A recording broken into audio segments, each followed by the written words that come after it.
അപ്പം സുഹൃത്തുക്കളെ, നമ്മളെ നാട്ടിൽ ഒരു തലക്കിൽ നബിദിനത്തിൻ്റെ ജഗപുക, മറുഭാഗത്ത് ഓണത്തിൻ്റെ അതിലും വലിയ ജഗപുക. അങ്ങനെ പോയിക്കൊണ്ടിരിക്കുകയാണ് പരിപാടികൾ.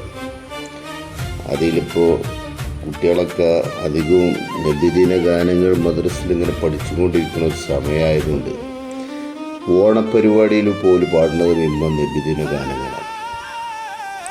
പോലും പഠിച്ചതിൽ പോലും പാടാൻ പറ്റുള്ളൂ. ഏതായാലും വേണ്ടില്ല, ഞങ്ങളാരും വൈകി ഒടുക്കും പോണില്ല. ഞങ്ങൾ കുറച്ച് ആൾക്കാർ ഇവിടെ ഇങ്ങനെ ഇരുന്ന് തള്ളുക. കുറേ നബിദിനത്തിനെ പറ്റി തള്ളും, കുറേ ഓണത്തിനെ പറ്റി തള്ളും. എന്നാൽ ഈ തള്ളല്ലാതെ അത് ഏതെങ്കിലും ഒന്ന് നേരാക്കാൻ അതിന് ഞങ്ങളില്ല. അങ്ങനെ തള്ളി തള്ളി തള്ളി എന്നാൽ ആർക്കും അതുകൊണ്ടൊരു ശല്യം ചെയ്യാനും തമ്മിൽ ഈ തള്ളുക എന്നല്ലാതെ ഞങ്ങൾ വേറെ ആരും മേത്ത് കൊടുക്കാൻ പോകണില്ല. ഏതായാലും നാട്ടിൽ മൊത്തം ആഘോഷങ്ങൾ നടന്നുകൊണ്ടിരിക്കുകയാണ്. ഇന്നും നാളേക്ക് ആയിട്ട് നബിദിന പരിപാടികളും ഓണപ്പരിപാടികളും രണ്ടും ഒപ്പായത് ഒരിടക്കിൽ പറഞ്ഞാൽ വലിയ നഷ്ടമാണ്. കാരണം ഓണത്തിന് നമുക്ക് എവിടെയെങ്കിലും വല്ല സദ്യയൊക്കെ തിന്നാണ്ട് ഒരു ജഗപകായിട്ട് ഇങ്ങനെ കിടന്നുറങ്ങുകയും അതിലൊക്കെ തിന്ന് അവിടുന്ന് ഇവിടുന്നൊക്കെ സദ്യയും കാര്യങ്ങളൊക്കെ ഇങ്ങനെ കൊണ്ടുപോകും. അതൊക്കെ തിന്നുകാണ്ട് പ്രായത്തിൽ ഇങ്ങനെ ഉറങ്ങുമ്പോഴാണ് ഇത് പൈരടി കൂടെ നെയ്ച്ചോറും പോത്ത് കാറ്റിയത് കൂടി. ഇതാണ് ഈ രണ്ടും ഒഴിവാക്കാൻ പറ്റുള്ളൂ. നെയ്ച്ചോറും ഒഴിവാക്കാൻ പറ്റിയ പോത്ത് ഒഴിവാക്കുന്നത്. പിന്നെ പോത്തിൻ്റെ ഒപ്പം പൂളുണ്ട് ഇവിടെ. പിന്നെ അതുകൊണ്ട് ഇപ്പം ഏതാ തിന്നണ്ടി എന്നുള്ളൊരു കൺഫ്യൂഷൻ വേറെയുണ്ട്. സദ്യയാണെങ്കിൽ കൊല്ലത്തിൽ ഇപ്പോൾ മര്യാദക്ക് കിട്ടുന്നതുകൊണ്ട് അത് ഒഴിവാക്കാൻ പറ്റുക. മറ്റേതാണെങ്കിൽ ഇപ്പോൾ പള്ളിക്കറി നെയ്ച്ചോറും അത് ഒഴിവാക്കാൻ പറ്റുക. ഇങ്ങനെ ആകെ ഇപ്പോൾ ആശങ്കയിലാണ് ജനങ്ങളെല്ലാം കൂടി.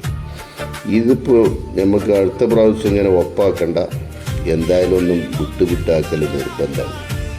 മനസ്സിലായില്ലേ? അപ്പോൾ ഇതിലിപ്പോൾ ഞങ്ങൾ ആദ്യം സദ്യ തിന്നണോ അതോ പോത്തിറച്ചി നെയ്ച്ചോറ് തിന്നണോ എന്നുള്ള സംശയത്തിലാണ് ഇപ്പോൾ ഈ കൂട്ടം കൂടി കണ്ട് ഇവിടെ ചർച്ച നടന്നുകൊണ്ടിരിക്കുന്നത്. ഒരു കൂട്ടർ പറയും നമുക്ക് സദ്യ ആക്കാം ആദ്യത്തെ ഭക്ഷണം, പിന്നെ നമുക്ക് പോത്തിറച്ചി ആക്കാം. അപ്പം മറ്റുള്ളവർക്ക് ചിലവർക്ക് അഭിപ്രായം പോത്ത് ഒരിക്കലും നമുക്ക് വിടാൻ പറ്റില്ല. ആ പോത്ത് പറ്റിയത് ആ നെയ്ച്ചോറും അതിൻ്റെ ടേസ്റ്റ് ഒന്നും വേറെ തന്നെ. അത് സംഭവം ശരിയല്ലാഞ്ഞിട്ടല്ല, അതിൻ്റെ ഇടയിലാണ് വെമാലയൊക്കെ വന്നുകൊണ്ട് പറഞ്ഞാൽ സദ്യൻ്റെ ആ ഒരു സുഖപ്പയിൽ കിട്ടില്ല. അതുകൊണ്ട് നമ്മൾ എന്തായാലും സദ്യ കഴിച്ചിട്ട് മതി ബാക്കി കാര്യം എന്നുള്ളതാണ് ഇവരുടെ അഭിപ്രായം. ഏതായാലും ഈ സദ്യയും ഈ നെയ്ച്ചോറും ഇത് എല്ലാം കൂടി ഇപ്പോൾ അൽക്കുലത്താണ് മട്ടാണ്. അവസാനം ഇപ്പോൾ ഇത് രണ്ടും വെച്ചാൻ പറ്റാത്തൊരു കണ്ടീഷനിലാവുമോ എന്നാണ് ആചാര്യരുടെ അഭിപ്രായം. കാരണം മൂപ്പര് അതിൽ രണ്ടിലും പെടാത്ത ഒരാളായതുകൊണ്ട് മൂപ്പർക്ക് ഏതായാലും നെയ്ച്ചോറും വേണ്ട പോത്തും വേണ്ട, ഞാൻ സദ്യൻ്റെ ഒപ്പമാണ് എന്ന് പറഞ്ഞ് കുറച്ച് ആൾക്കാർ. അങ്ങനെ അത് നബിദിനത്തിന് എതിരുള്ള ആൾക്കാരാവും. ഏതായാലും നാട്ടിൽ നബിദിനായിട്ടും പിന്നെ ഓണായിട്ടും ജഗപോക കൂട്ടിനിപ്പോൾ ഒരു ബുദ്ധിമുട്ടില്ല. അതിൻ്റെ ഇടയിൽ കൂടിയാണ് ഓരോരുത്തർ മീനേറ്റ് വരുന്നത്. ചെങ്ങായി ഈ ഓണസദ്യയും പിന്നെ ഈ ഇത് നെയ്ച്ചോറും പോത്തിൻ്റെ അടിയിൽ ആരാണ് ഈ ചെമ്മീനും മത്തി മാങ്ങി കൊണ്ട് നടക്കുക? ഇപ്പോഴെങ്കിലും ഇതിനടുത്ത് വെച്ചാൽ ഒരു 10 വയ്ക്കും. ഇപ്പോൾ ആർക്കും ഇതിൻ്റെ ആവശ്യമില്ല. ചെമ്മീനും മത്തി അയ്യും.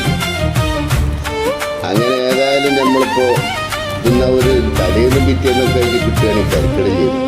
ഇനി എന്ത് ചെയ്യും എന്നാണ് നമ്മൾ ആലോചന.